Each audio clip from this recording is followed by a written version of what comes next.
Então, vamos retomar aí nossos estudos aí com a psicose. Então, como colocado, o recalque, então, né, que é o Verdrang em alemão, ele tem aí um retorno pela via do sintoma. Por que ele tem um retorno pela via do sintoma? Porque ele tem como produtor disso o recalque. Vamos lembrar lá do texto que eu expliquei de inibição, sintoma e angústia também, que também retoma o recalque. O recalque recalca linguagem, recalca ideia. Então, não tem como fazer o recalque da pulsão em si. Até porque o Freud vai falar, o que se recalca é o representante psíquico da pulsão. O representante psíquico da pulsão. Então, ele não está falando que é a própria pulsão, né? Ele vai falar, a pulsão não se recalca, tá? Ela pode ser manifesta em forma de afeto, de angústia, né? Até mesmo na conversão histérica. Mas, então, para ter recalque, é preciso, então, que haja um certo consentimento, como a gente viu, né? A partir aí desse princípio da realidade, para que o recalque consiga entrar aí. E esse recalque, ele vai recalcar aquilo que é da representação. E ele recalcando o que é da via da representação, vai tornar, então, o inconsciente aí como produtor de sintoma, em que esse sintoma ele vai se manifestar na via simbólica, na via da linguagem, na via do sentido, do símbolo, tá? Em que uma coisa é uma coisa, parece uma coisa, mas é outra, né? Existe aí essa roupagem diferente aí, que é do sentido do sintoma, né? Por isso que o Lacan vai falar. O sintoma, né? A demanda é aquilo que engana, tá? No caso da forclusão ou da foraclusão, nós temos o Verwerfung. Percebam que o Freud trabalha essa palavra distinta. Por quê? Porque o retorno do inconsciente vai vir do lado de fora. Isso que a gente estava falando lá do texto do A Perda da Realidade na Neurose e na Psicose.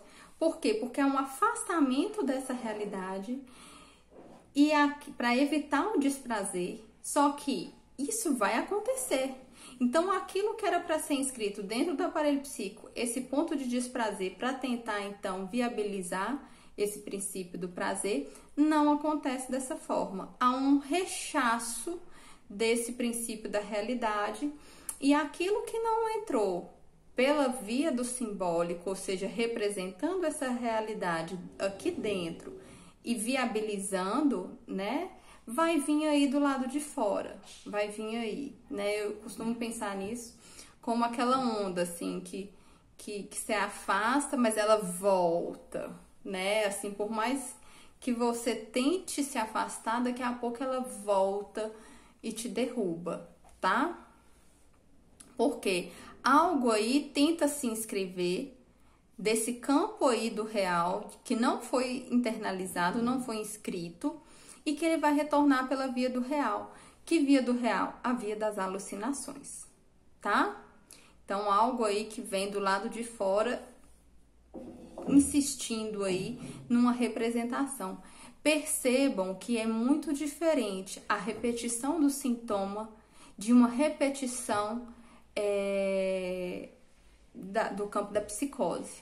O campo da repetição neurótica é um ponto de satisfação que o sujeito volta e meia volta, fica aí às voltas numa compulsão à repetição, a fim de tentar satisfazer esse ponto recalcado, esse retorno do recalcado pela impossibilidade de satisfação aí pela via original, já que o recalque impediu, tá? No caso da psicose, há uma repetição aí, mas não uma repetição daquilo que é de uma satisfação que tenta se colocar o tempo inteiro. Há uma repetição aí que é da ordem daquilo que não foi inscrito e o tempo inteiro retorna. O tempo inteiro fica aí para esse sujeito, volta, e quanto mais ele se afasta, isso ali retorna. Então, é quase que da ordem da perseguição aí, né? Mas é porque aquilo que não foi inscrito dentro retorna do lado de fora, como diz Freud. Aquilo que não foi recalcado vai voltar na via aí do real, tá? Então, percebam isso na hora que vocês forem atender, para vocês estarem atentos ao diagnóstico, tá? Então, o que Né vai falar aqui, o que faz a diferença entre a neurose e a psicose é que na última, ou seja, na psicose, há um fragmento da realidade que é rejeitado e retorna sem parar. Isso que eu acabei de explicar. Há uma repetição da psicose, mas que é uma repetição de um fragmento da realidade, não é ele que produz. Mas é essa realidade que não foi internalizada, ela retorna o tempo inteiro para esse sujeito, né? Numa invasão aí desse seu princípio do prazer, tá? É um fragmento da realidade que é rejeitado. Isso é muito freudiano desse texto que eu falei para vocês. Ele é um texto pequeno, um texto fácil, é um texto que dá para você fazer um paralelo, assim, é um texto muito gostoso de se ler. Então, nós vamos ter na psicose uma lei materna onipotente. Gente, sempre lembrando, quando a gente fala materno e paterno, nós estamos falando de figura, tá? Nós não estamos falando da pessoa em si, da pessoa material, nem biológico, tá? Então, nós estamos falando aí que a lei materna é onipotente. É uma lei sem lei, incontrolada, que só depende da sua boa e má vontade, que é a lei do capricho. Por quê? Na lei materna, essa lei é um pouco incontrolada, né? Um pouco tomar aí essa criança aí como objeto dessa mãe, quase como uma extensão sua, né? A criança fica bem objetalizada. É claro que é super importante que essa criança seja tomada como objeto do desejo de alguém, mas é muito importante que essa mãe se coloque aí como uma mãe também perpassada, uma mãe que falta, porque a mãe que falta aponta para o desejo dela em outro lugar, tá? E nessa lei, na psicose, o que a gente vê é que há uma lei do capricho, uma lei que é da boa e má vontade, algo que não é regido aí por essa castração, por esse desejo, por uma lei que organiza, né, que essa lei edipiana, quem é que pode, quem é que não pode, o que é que precisa fazer para poder ter, né, ou seja, tem uma certa organização simbólica. Na lei do capricho, nós não temos isso, nós temos aí o equivalente a um pai totêmico, né, que se vocês lerem lá Totem Tabu, nós vamos ver em Totem Tabu um pai que é ditador, né? Que ele tinha todos os direitos e aos filhos só os deveres, né? Isso é insuportável, porque isso produz aí o campo da angústia, o campo de algo insuportável, porque não há espaço para dois, não há espaço para, né? E vamos retomar lá no Totem Tabu, o que acontece? O Freud tentando explicar o início da civilização através, né, dessa metáfora, explicando que esse pai que tinha todas as mulheres da tribo para ele, o que ele vai fazer? Aos filhos nada cabia, não tinha direito a nada. Isso vai produzindo uma determinada angústia que os irmãos se juntam, tá? E matam o pai, nessa tentativa aí do parricídio aí, a fim de tirar esse mal-estar aí que não cabia os filhos. Quando ele faz isso, o que ele instaura?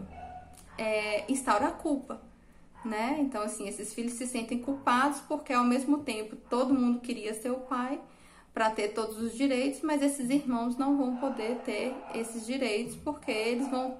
Quem ocupar o lugar do pai, agora com todos essas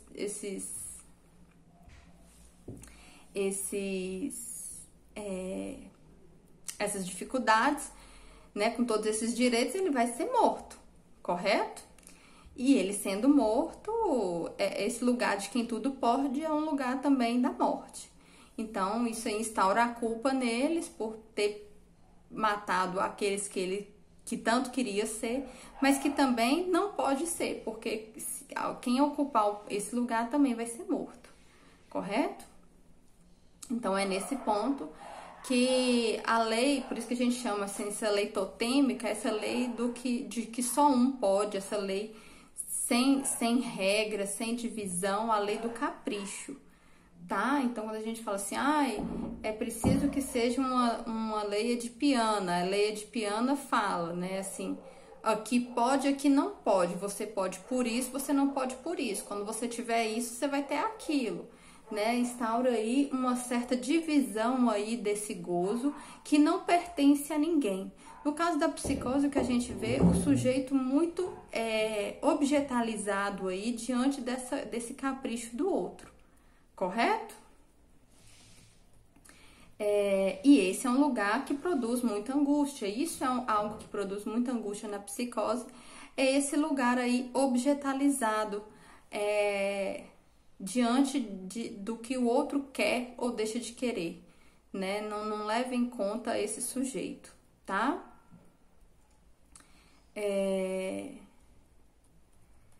Então, o que nós vamos ter? Com isso, a gente pode trabalhar os fenômenos, né, da foraclusão, nome do pai, na psicose, tá? Colhidos esses conceitos aí, nós podemos ver o que é fenômeno aí, realmente é o que aparece, tá, gente? Então, quais são os fenômenos? O que aparece aí da forclusão da psicose, nome do pai na psicose? Os neologismos, seja nas palavras, seja nos seus empregos, correto? O vazio de significação também, ou seja, não tô falando que eles não saibam as coisas, tá, gente? Isso é algo que não existe isso, né? A estrutura da psicose não é uma estrutura que tem a ver com algo que seja uma ausência de significado, não seja, que seja burrice, é uma ausência de significação, tá? Ou seja, de uma produção subjetiva aí de significados para ali onde não teria ele colocar uma certa insígnia fálica, tá? Então, nós vamos ter o neologismo, né, com suas palavras e seus empregos, o vazio de significação e a intuição, né, delirante, que é o que substitui aí o vazio pela certeza. O que a gente percebe na psicose é uma substituição em bloco, uma substituição em massa, concisa, consistente, tá? Se na neurose a gente fica o tempo inteiro ruminando, tentando falar de novo, se explicar, colocar, ou seja, algo ali que tenta o tempo inteiro se inscrever, algo do sentido, do simbólico que resiste, né? Algo disso, do real que resiste ao simbólico, que a gente fica lá tentando por palavras para poder traduzir. O que a gente tem aqui é o contrário. A gente tem esse vazio de significação total substituído por uma certeza total, tá? Uma certeza firme, tá? Então, esses são os fenômenos da psicose.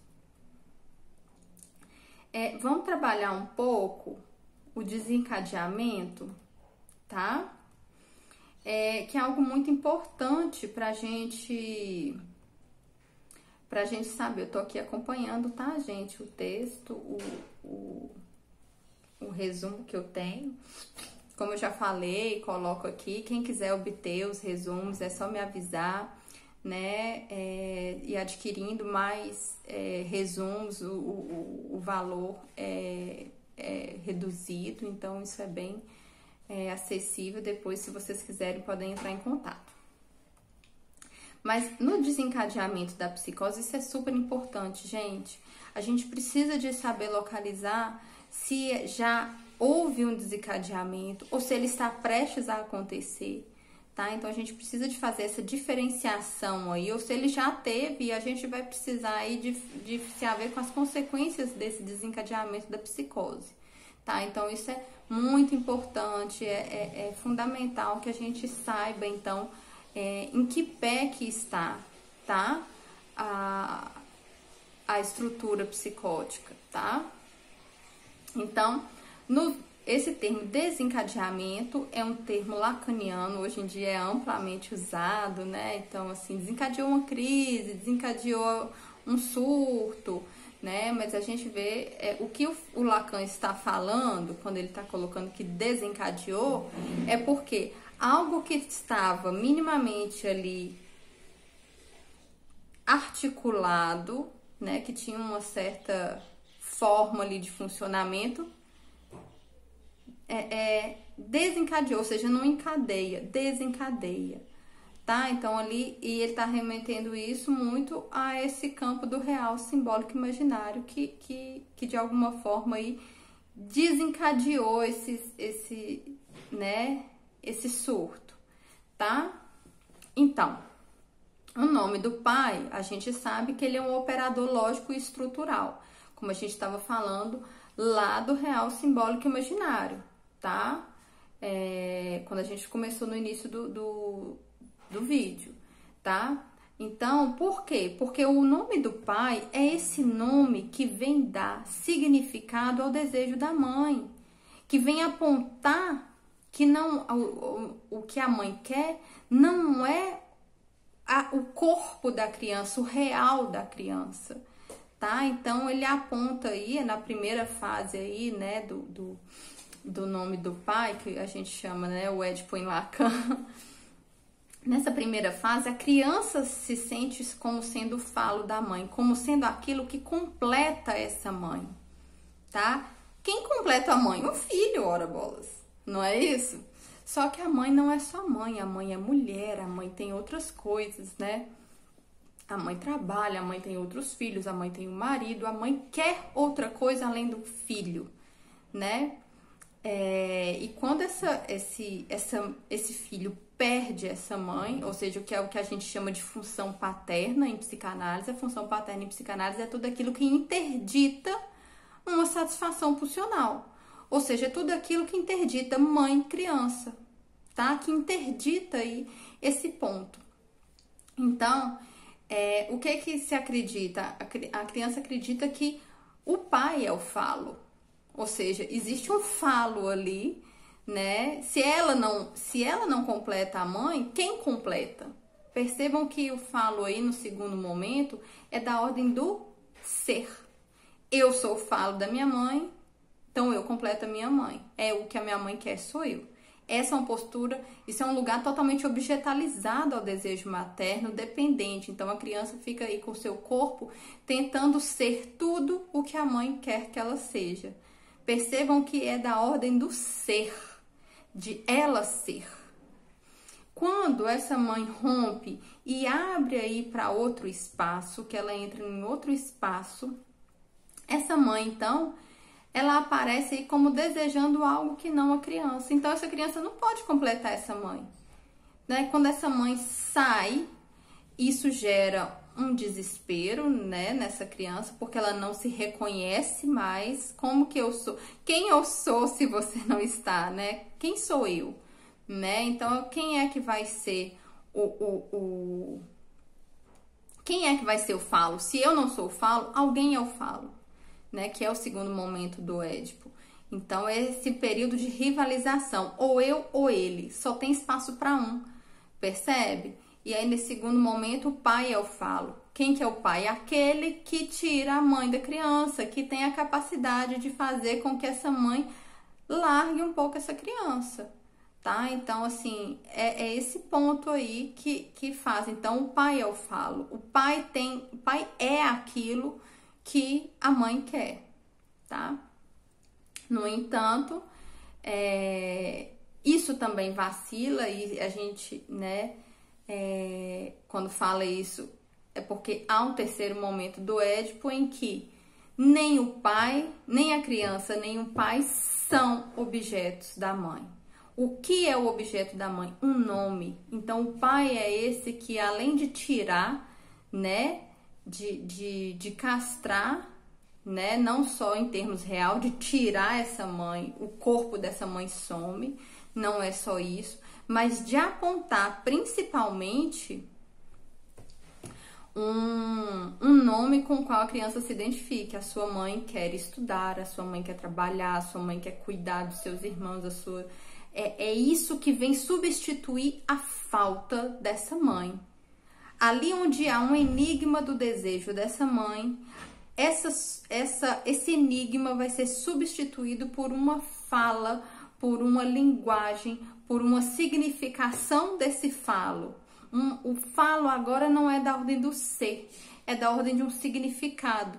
Estudar, trabalhar, cuidar, limpar, sei lá, qual é o nome, quais são os nomes do pai, né? Ou seja, é isso aí que o pai faz. Ele não só castra no real, porque tira, não é só aí, né? Não é só frustrar no real, não é só tirar aí também do imaginário, né? Porque quando tira o real, algo da imagem dessa criança desaparece, ela não sabe se localizar, né? Mas principalmente de fazer essa substituição aí egóica, narcísica, por algo aí simbólica, uma castração que a gente chama de castração simbólica, ou seja, de colocar a representação no lugar da coisa, colocar essa criança aí a se organizar aí, a se identificar não com o ser, mas com o ter ou não ter o falo. Então eu vou ser estudioso para que minha mãe volte a ficar comigo, eu vou ser trabalhador para, né? Ou seja, é um nome e não um ser, tá? Então são esses 3 tempos do Édipo em Lacan que vai mostrar aí essa eficácia aí, esse modo de funcionamento do nome do pai. Então, e quando ele tá falando aí desencadeamento da psicose e o nome do pai como operador lógico e estrutural, é que essa lógica, tá? Nome do pai, esse nome como vindo substituir o desejo da mãe, ele estrutura aí uma determinada forma de funcionamento, que é o funcionamento neurótico. Se não há esse nome do pai, esse registro do nome do pai, a criança tá aí capturada pelo registro, pelo campo do imaginário, ou eu ou o outro, ou ainda, né, capturada aí nesse ponto de eu sou o desejo do outro, nós vamos estar aí no registro da psicose, correto? Nós já passamos mais quase 23 minutos, para vocês verem que o tema é extenso e muito mais extenso do que o que eu tô aqui explicando, tá, gente? Isso é só a pontinha do iceberg. Então, eu vou passar agora, nós vamos encerrar essa segunda parte e eu vou começar o próximo vídeo aí, falando aí dessa significação fálica, das consequências de não existir esse operador lógico estrutural na psicose, correto? Então, aguardo vocês no próximo vídeo.